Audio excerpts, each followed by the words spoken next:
bayan. Ano ang isiningsigaw ng mga sundalo na dahilan ng kanilang pag-aalsa laban sa pamahalaan? May mga batayan ba na may politika sa likod ng pag-aalsa? Sino ba ang 5 opisyal na nanguna sa kudeta? Bakit napahintulutan? Gabi bayan, noong Sabado ay ika-26 ng Hulyo, may 276 na militar ang nagtangkang magsagawa ng kudeta sa pamagitan ng pag-okupa sa Oakwood Hotel sa Makati City. At dito'y kaagad nilang hiniling ng mga rebeldeng sundalo ang pagbibitiw sa pwesto ni na Pangulong Gloria Macapagal Arroyo, Department of National Defense Secretary Angelo Reyes, ISAF Chief Brigadier General Victor Corpus at PNP Chief Director General Hermogenes Ebdane dahilan umano sa mga katiwalian at korupsyon sa sandatang lakas at kabigo ang magpatupad ng mga reformang kinakailangan ng ating bansa. Subalit pagkalipas ng may 22 oras o mga bandang alas 9 ng gabi, araw na ng linggo, ay napapayag na magbalik sa kanilang barracks ang mga nagrebeldeng sundalo. May batayan ba ang kanilang bintang at sino ang sinasabing nasa likod ng naturang rebelyon? Narito report. Ika-18 pa lamang ng Mayo ay lumabas na ang balita na isang grupo ng mga junior officers na kabilang sa PMA Class 95 ang may reklamo laban sa pamahalaan. Ika-23 ng Hulyo ay nakipag-dinner pa si Pangulong Gloria Macapagal Arroyo sa ilang junior officers. Itinanggi din ng Pangulo at ng pamahalaan ang balita tungkol sa kudeta. Subalit noong Sabado ay nakumpirma ito ng matuklasan na may 50 junior officers at mga sundalo ang nag-awol sa kanilang pwesto, dala-dala ang kanilang mga sandata. Iniulat din ng iba dito ay bomb at demolition experts. Bandang 1:00 ng madaling araw ng linggo, ika-27 ng Hulyo, ay may 200 rebeldeng sundalo ang nagtanim ng mga bomba sa iba't ibang panig ng Glorieta sa Makati City. Inukupa din ng mga ito ang Oakwood Premier at pinalabas ang lahat ng mga naninirahan doon na karamihan ay mga dayuhan. Ang mga sundalo ay may pulang armband sa kanilang kaliwang braso na may tatak ng panahon ng revolusyon na Magdalo Group na hango sa faksyon ni Emilio Aguinaldo laban sa mga Kastila. Alas 4:30 ng madaling araw, inilabas ng mga nagre-rebeldeng opisyal ang kanilang mga akusasyon laban sa Administrasyong Arroyo. Ang gobyerno ng GMA sa pamamagitan ng AFP leadership at ni Secretary Angelo Reyes ang nagbibenta ng mga bala at arma mula sa government arsenal tungo sa MILF, Abu Sayyaf at NPA. Sa madaling salita, ang mga balang pumapatay sa kapwa namin sundalo ay nanggagaling din mismo sa gobyernong pinaglalaban namin. Ito ang dahilan kung bakit higit sa 30 taon na ang giyera, hindi pa rin nagubusan ng bala ang mga kalaban. Pangalawa, ang gobyerno ng GMA sa pamamagitan ng mga Special Operations Team na Secretary General Corpus may kagagawan ng mga pagsabog sa Davao City. Ito ay ginawa nila upang tuluyang mabansagang terorista ang MILF para maging basihan sa paghingi sa anti-terrorist fund ng Amerika bago sa GMA bumiyahe doon. Pangatlo, natuklasan namin ang plano ng GMA na magdeklara ng martial law. Itong darating na Agosto para makapagpatuloy sila sa poder ng kapangyarihan na lalagpas sa 2004. Ito ay gagawin nila sa pamamagitan ng ilang pagsabog sa Metro Manila at isisisi sa iba't ibang grupo. Dinagdag pa ng mga rebelde na sa 2.5 taon na panunungkulan ng Pangulo, lagana pa rin ang pangungurakot at kawalan ng pagbabago sa pamahalaan. Hinihingi namin ngayon ang pagbibitiw ng mga lider ng kasalukuyang rehimen na walang ipinagkaiba sa nakaraan. Dahil dito, nakahanda kami magbuwis ng buhay ngayon upang ipatupad ang isang programa na walang bahid ng pamumulitika dahil buo ang paniwala namin na ito ang tanging pag-asa tungo sa pagahon at pag-unlad ng ating bayan. Ang binabanggit na programa ng mga rebeldeng sundalo ay ang National Recovery Program o NRP ni Senator Gregorio Onasan na nagmumungkahi ng mga kalutasan sa 5 pangunahing problema ng bayan: ang kapayapaan at kaayusan, ekonomiya, kahirapan, populasyon at korupsyon. Sa sa taong bayan at sa mga kapwa namin mga sundalo, magkaisa tayo sa likod ng NRP at bantayan natin ang pagsasakot para nito. Alas 9 ng umaga ay binigyan ni Pangulong Arroyo ng taning na hanggang alas 5 ng hapon ng mga rebelde upang sumuko kung hindi ay mapipilitang gumamit ng puwersa ang gobyerno. Alas 10 ng umaga sa isang phone interview ng ABS-CBN kay Navy Lieutenant Senior Grade Antonio Trillanes, sinabi nito na hindi sila makikipagnegosasyon sa gobyerno dahil ang Pangulo at ang liderato ng AFP ang kanilang inaakusahan. Alauna ng hapon sa bisa ng Proclamation 427 ay diniklara ng Pangulo ang State of Rebellion. Alas 3 ng hapon, may 10 rebeldeng sundalo ang lumabas ng Oakwood at nagbalik sa panig ng gobyerno.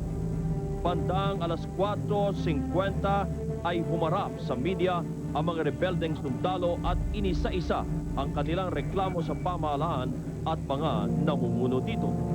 I have spent 8 years of combat duty in Mindanao. At sa ngayon, pag ako'y tinanong kung ang mga sundalo na nakasama ko at nakita ko na namatay, may kabuluhan ba? Ang sagot ko, wala. At hindi ako titigil hanggat hindi ko nakita na magkakaroon ng kabuluhan ang pagkamatay ng mga sundalo, civilian at damage to property.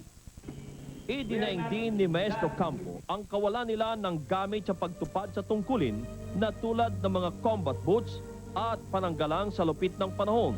Samantalang ang mga nakaposisyon sa Campo Aguinaldo at Fort Bonifacio ay may mga kotseng sa dami ay halos hindi na nagagamit ang iba.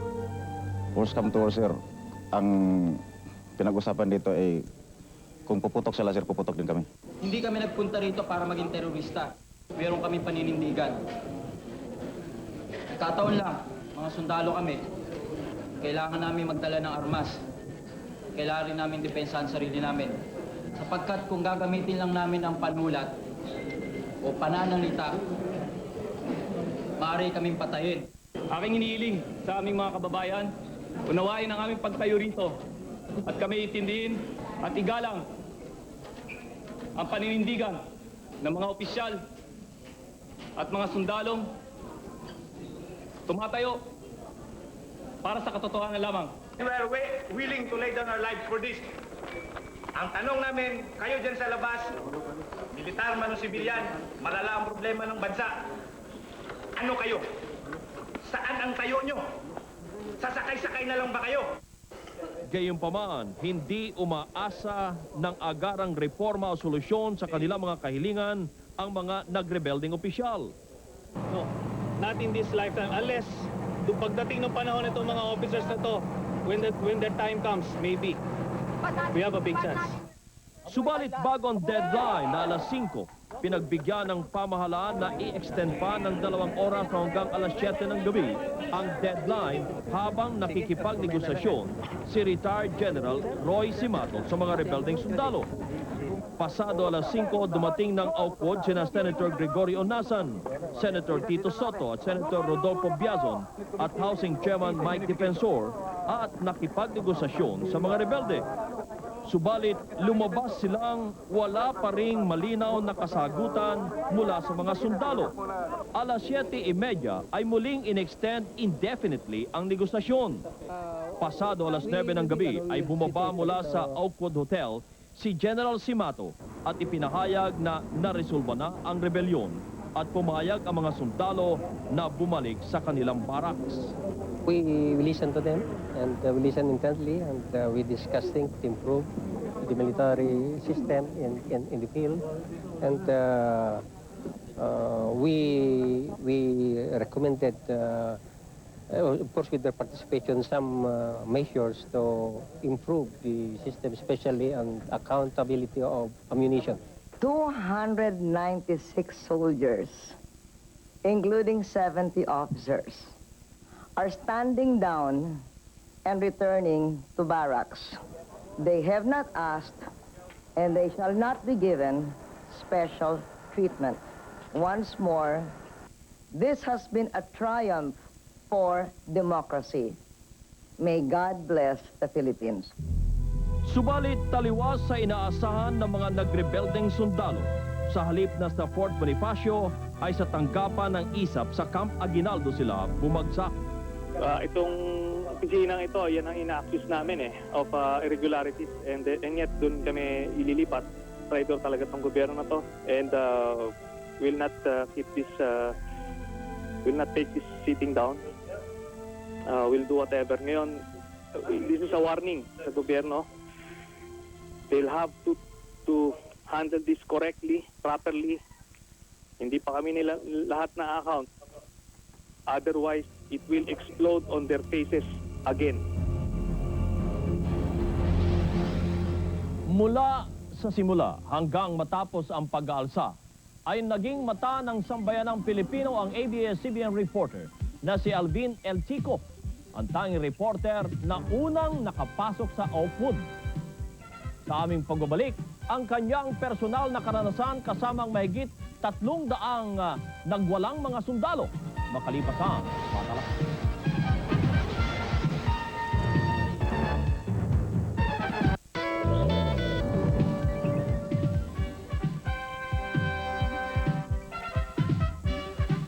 Bayan, Biyernes pa lamang ang 25 ay kumontak na kay ABS-CBN reporter Alvin El Chico, ang kababataan nito sa Talisay, Negros Occidental, na si Army Captain Milo Maestra Campo. Ito'y hinggil sa kanyang problema.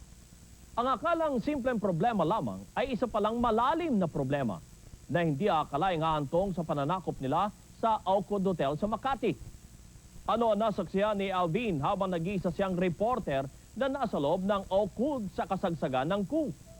Narito report mismo ni Alvin El Chico.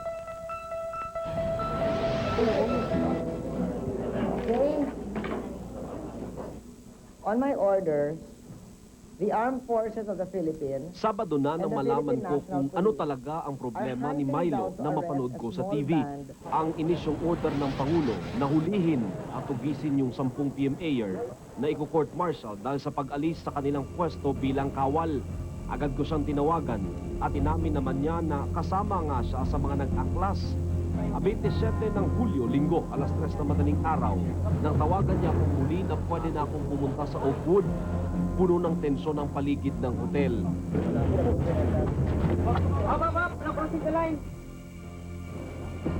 Sa loob ay medyo kalmado pa ang sitwasyon nakita ko. Ang ilan sa mga sundalo ay nagtitext pa, ang iba sa kanila ay natutulog, ang ilan naman ay inalis pa ang mga combat boots.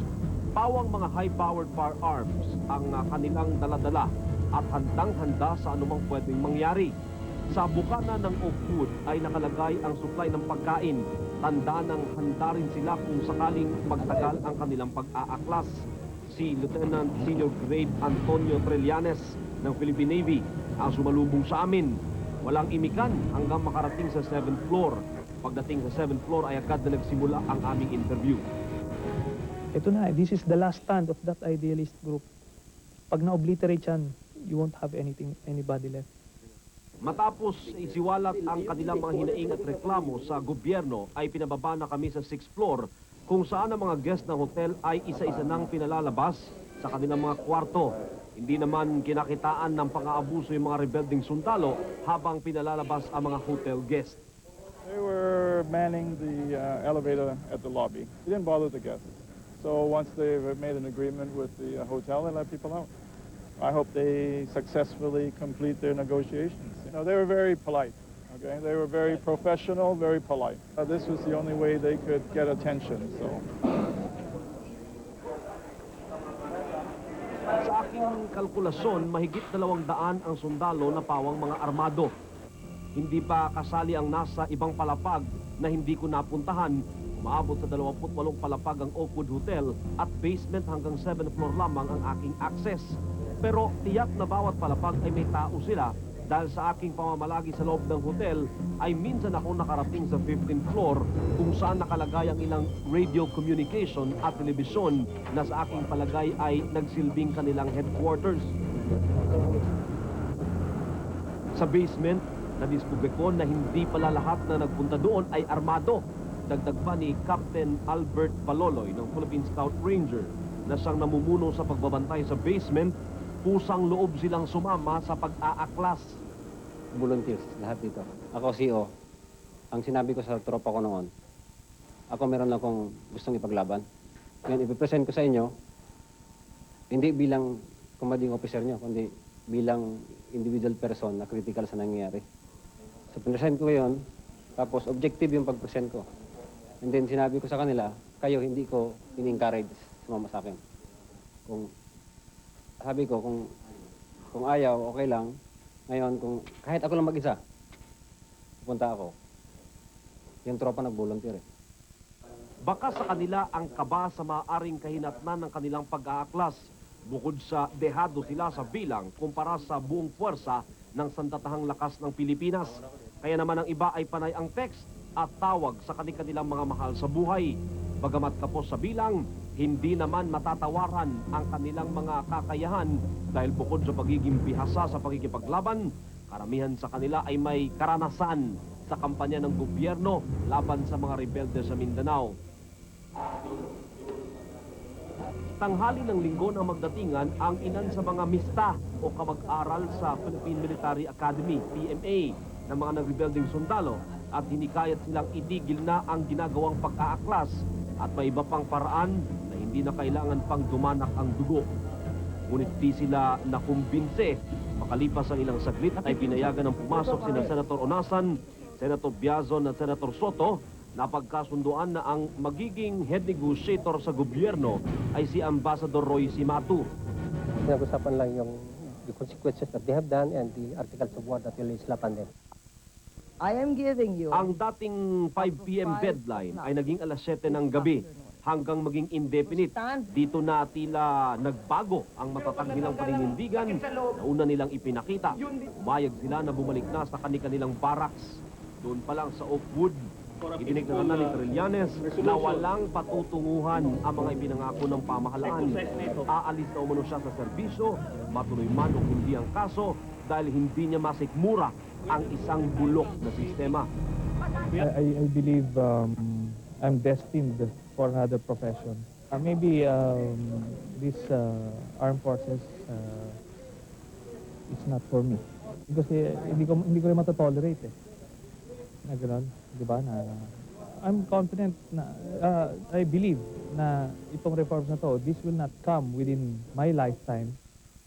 Dagdag pa ni Trillanes, ang hindi pagdating ng taong bayan ay sapat na patunay na ang mga Pilipino ay wala nang pakialam sa kahihinatnan ng sambayanan. Nangyayari sa akin, it's more of a rude awakening to the fact that Filipinos do not really care about change. They care only about personalities, sino sikat, sino ano. Then they're being fed itong hope na elections would solve their problem. Martes ng gabi nang tuluyang maputol ang aking komunikasyon kay Captain Milo Maestre Campo. Ngunit hanggang sa kahuli-hulihan naming pag-uusap, patuloy niyang iginigiit na prinsipyo lamang ang kanilang ipinaglalaban. Hindi man daw nagtagumpay ang pag-aaklas na katatak na sa isipan ng sambayanan na kailangan ng pagbabago upang masugpo ang katiwalian sa gobyerno. Para sa Magandang Gabi Bayan, Alvin El Chico, ABS-CBN News. Hindi naniniwala ang Administrasyong Arroyo na sariling aksyon lamang at prinsipyo lamang ang nagtulak sa mga young officers upang mag-alsa. At sa halip, ibinubunto nila ang sisi at may ebidensya umano sila na si Senator Gringo Onasan ang utak o nasa likod ng Natural Rebellion. Gaano katotoo ito? Yan ang ihatid namin sa inyo makalipas sa Patalasan.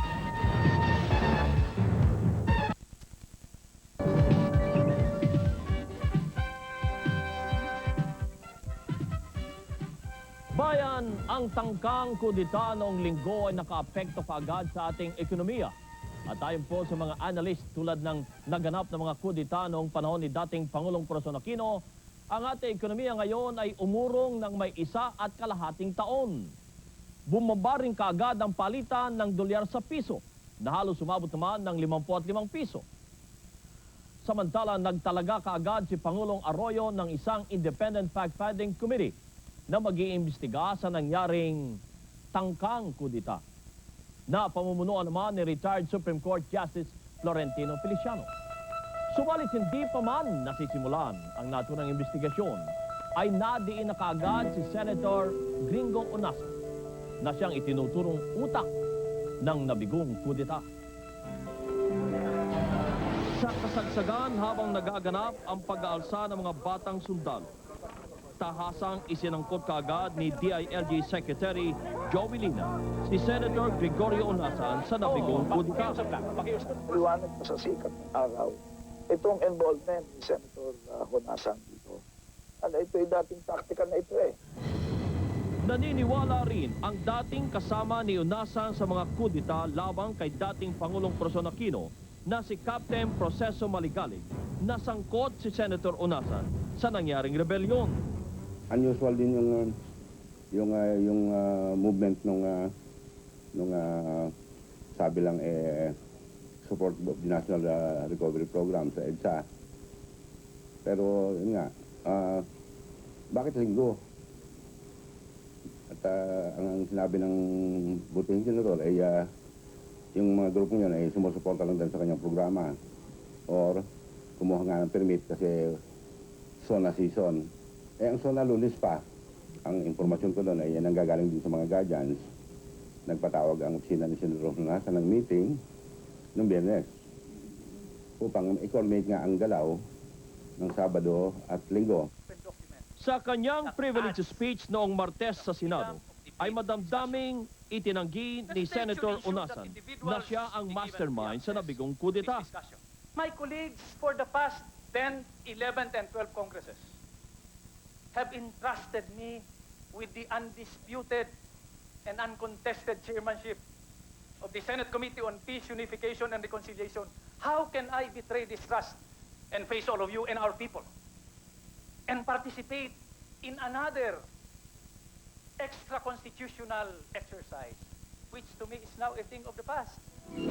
At tungkol sa kanyang National Recovery Program, there is nothing subversive about it. The NRP is an effort to promote a program of government consolidating the various reforms that we have fought for over the years into a viable package of policy measures. Siyempre, kung inamin niya, hindi huling. But of course, that's normal. He just conveniently described the arrival of the guardians identified with him, kasi marami ang guardians and the other NGOs as mere as coincidences, ganun lang statement niya. But how can that be mere coincidence? Kapuputok lang nung Okud Hotel mutiny, yung mutiny by the soldiers, andyan na yung kanyang grupo. Saka yung National Recovery Program, yun ang daladalang ideolohiya itong mga sundalo, yun din ang kanyang dinadalang programa. In fact, siya ang promotor ng National Recovery Program. Sa pagdinig sa Senado, inamin din ni Secretary Lina na si Senator Onasan ay banta sa seguridad ng ating bansa.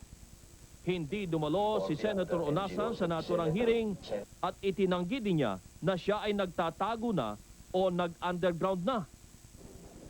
Lumabas din kaagad ang pagkakaugnay ni dating Pangulong Erap Estrada sa rebelyon.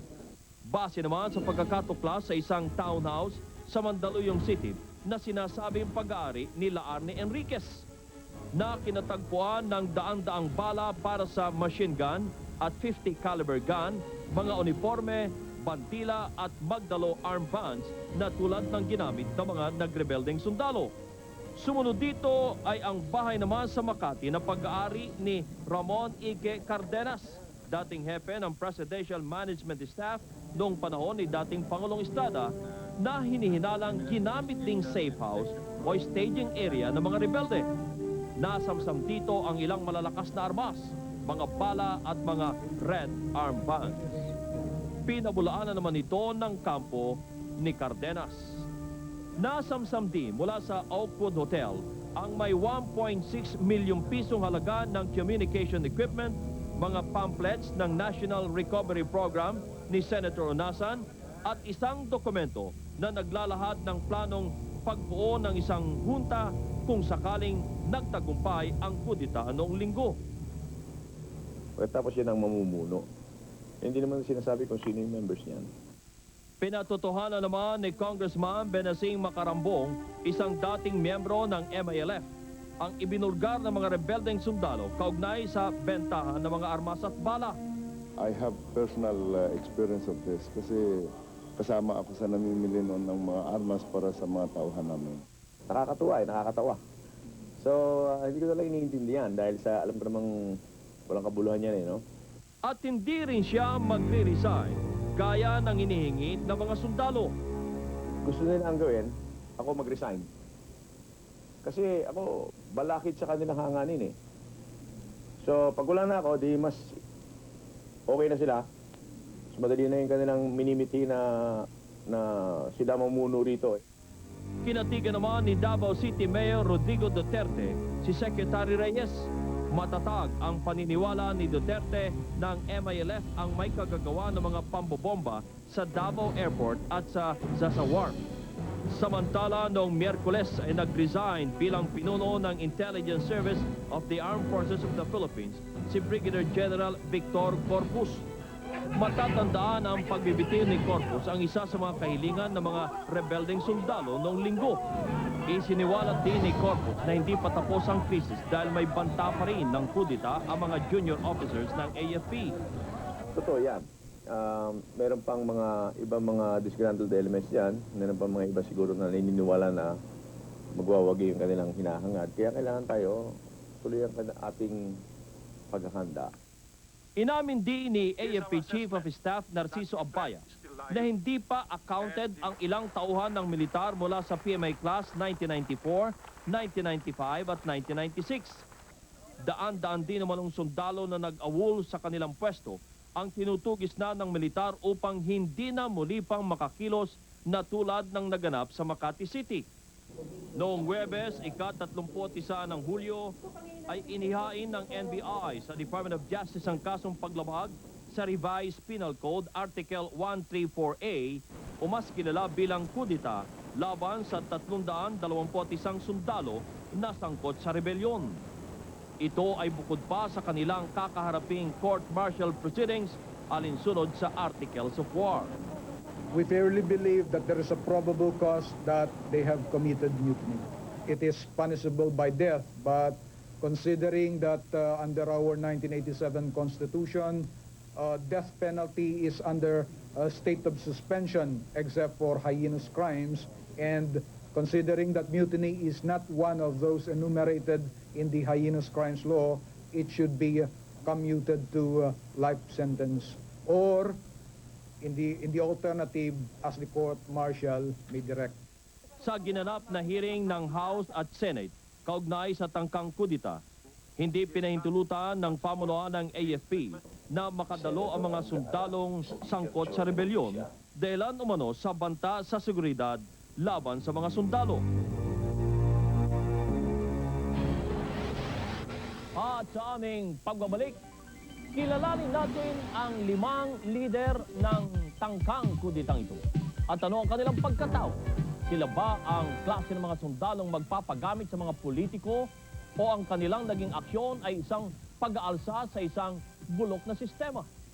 Abangan ninyo yan, makalitasan. Patalasan.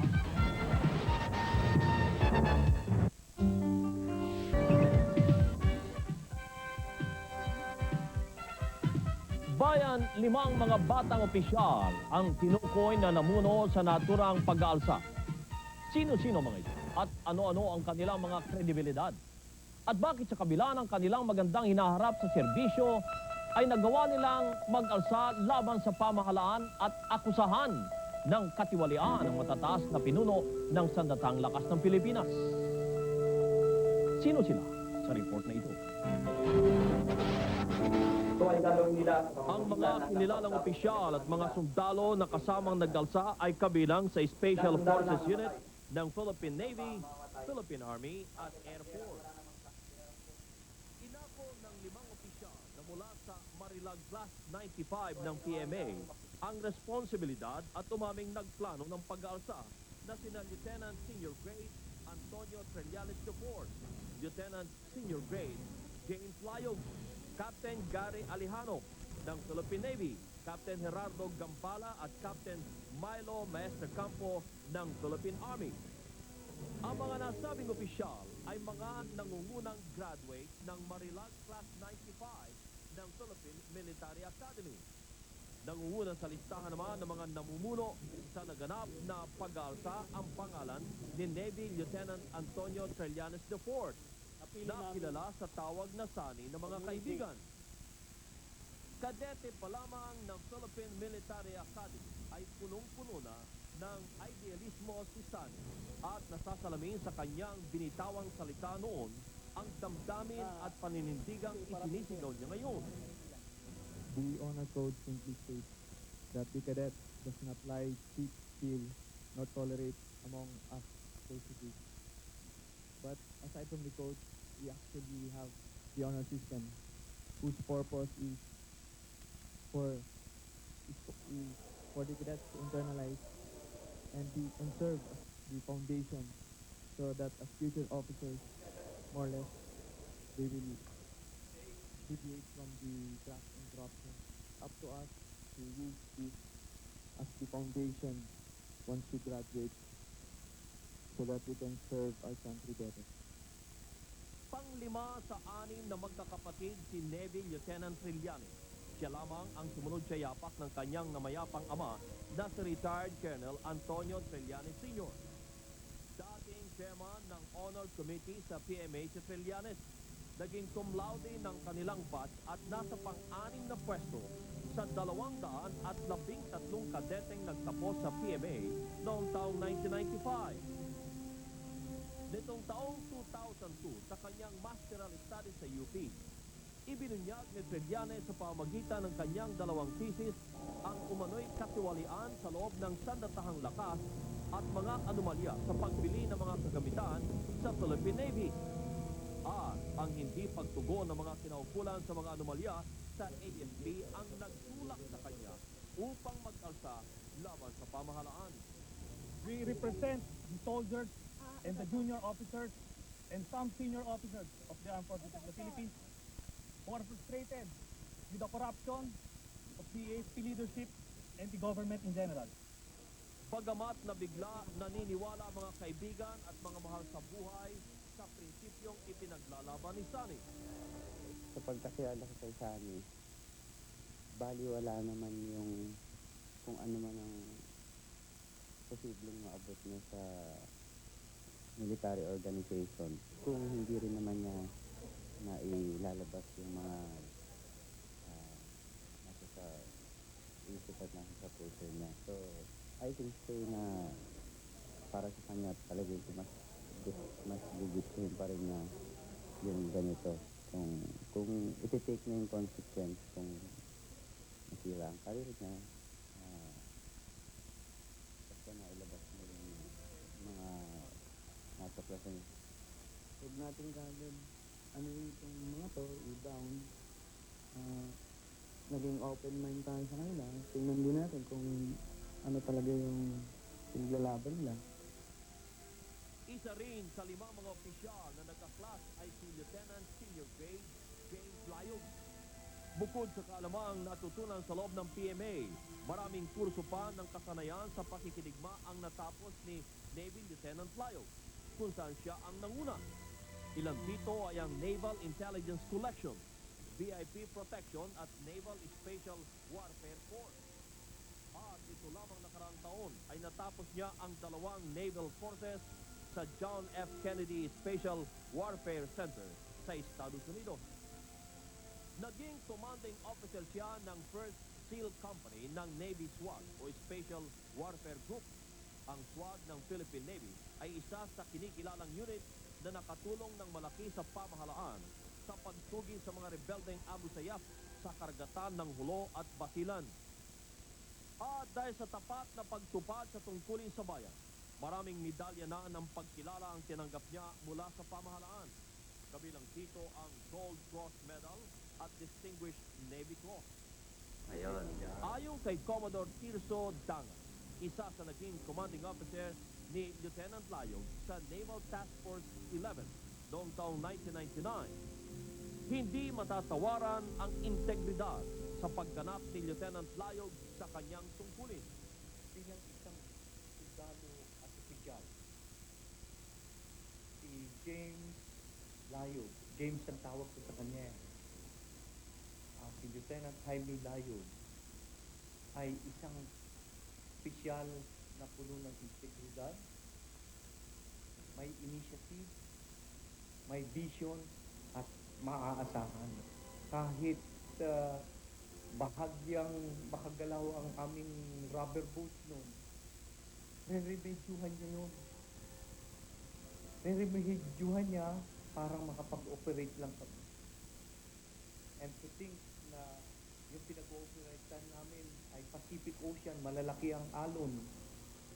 Yung rubber boat na sira, na remedyo lang, gagawa niya ng paraan para makagawa kami ng accomplishment. Kami hindi mga terorista. Si Captain Gerardo Gambala ng Philippine Army ang sinasabing pinuno ng naging pag-alsa sa Oakwood Hotel. Siya ang top notcher ng Marilag class ng PMA.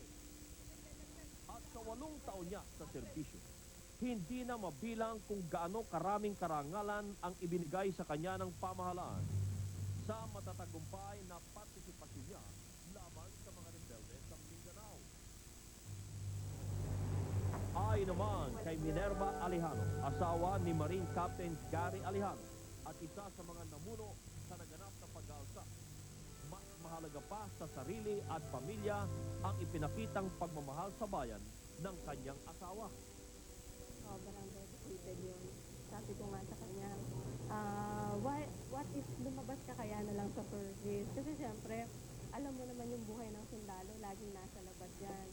Sabi niya, hindi daw siya talaga lalabas sa service. Kasi yun lang ang parang suyo niya sa Philippines. Talagang die hard, kumbaga. Hindi lang minsang itinaya ni Marine Captain Gary Alejano ang kanyang buhay sa pagkikipaglaban sa kaaway ng pamahalaan.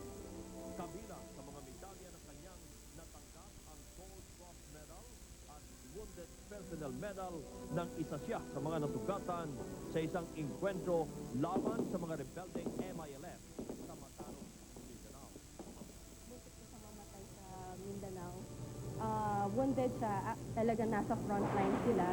Marami siyang mga reform sana na gustong mangyari, pangarap niyang mangyari. Sana sinasabi niya noon na pinapangarap niyang mangyari sa Armed Forces of the Philippines na matuganan sana ng government at makita nila. 17 medalya ng kabayanihan at katapangan naman ang nakamit ni Captain Milo Mestre Campo sa 8 taon niya sa serbisyo. Karamihan sa mga karangalang ito ay mula sa pakikipaglaban niya sa pwersa ng mga rebelde sa Mindanao. Ngunit para sa kanya ay walang kabuluhan ang lahat ng karangalan kung kapalit ito ay buhay ng kapwa-sundalo at inosenteng sibilyan. I have spent 8 years of combat duty in Mindanao. At sa ngayon, ako tinanong kung ang mga sundalo na nakasama ko at nakita ko na namatay, may kabuluhan ba? Ang sagot ko, wala. At hindi ako titigil hanggang hindi ko nakita na magkakaroon ng kabuluhan ang pagkamatay ng mga sundalo, sibilyan at damage to property. Pinagdududahan naman ng pamahalaan ang paninindigan ng mga young officers at inakusang nagpapagamit lamang sa mga naghahangad ng kapangyarihan sa pamahalaan. Subalit, hindi ito pinaniniwalaan ng kanilang mga kaibigan at mahal ng buhay. Sa pagkakilala ko sa amin, hindi yan nagpapagamit kahit kami. Meron sa mga ways na sa tingin ko naman ay valid and so on. Kung ano man ang kailangan ng aking anak sa kanyang benepisyon. Mga opisyal, Sinasalubuhan ko siya. Naniniwala ako sa kanilang pinaglalaban. Yan ay totoo. Respeto ko ang kanyang desisyon.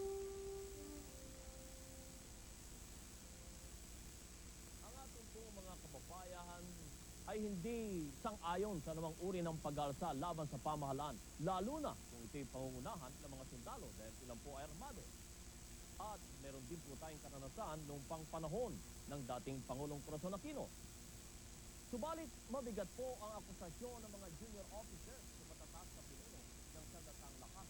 Karapat-dapat lamang na bigyan sila ng pagkakataon na makapagsalita at patunayan ang kanilang mga paratang bago po natin sila husgahan. Pero siyempre, mahalaga din naman na sila ay managot sa batas sa kanilang ginawa. At isa pang mahalaga ay ang katugunan din ng ating pamahalaan sa mga daing na inilabas ng mga young officers. At kahapon nga po ay nabalita na naman at naka-alerto na naman ang ating pamahalaan at maging ang ilang mga tanggapan dahilan sa umano'y may mga movement na naman o meron na namang tangkang kudita sa ating pamahalaan. Samantala sa aming pagbabalik,